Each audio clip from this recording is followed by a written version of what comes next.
I'm going to talk about 7 principles of how you make money your servant. The first principle is pay yourself first. What do I mean by paying yourself first? This is what my grandmother taught me, and we call it the egg analogy. Imagine every single morning you've got a basket placed somewhere, and you put 10 eggs. And then in the evening, you take out 9. The next day, you put 10 eggs. In the evening, you take out 9. What do you think will eventually happen? Eventually, that basket is going to overflow. Do you know why? Because every day, you put in 1 more than you take out.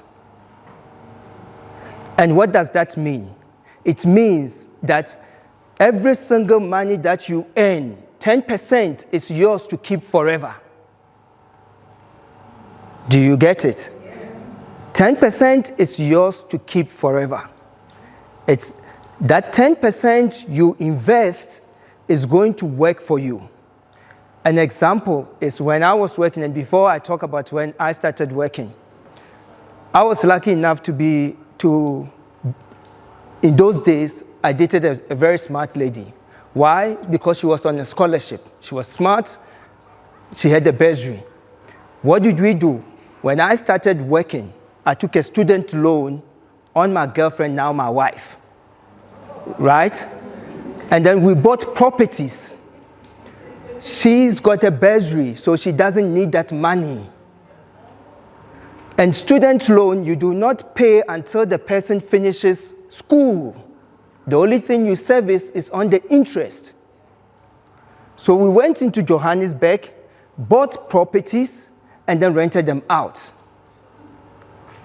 And that is how you make your money work for you, right?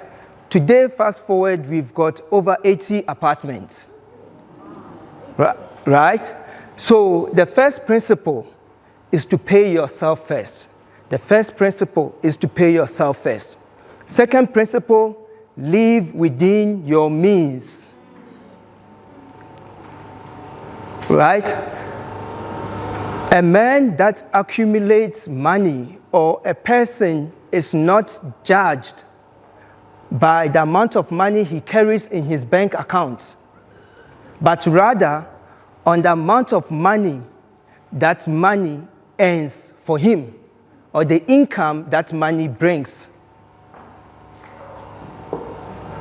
So, by that I mean, if we go back to my property story, right? If you then have 1 property that then comes in and gives you more income, gives you rental income, your money is not measured by the bank account, it's measured by the number of assets you have, and that asset that generates cash flow that you have. So every single time you think of, why am I not being able to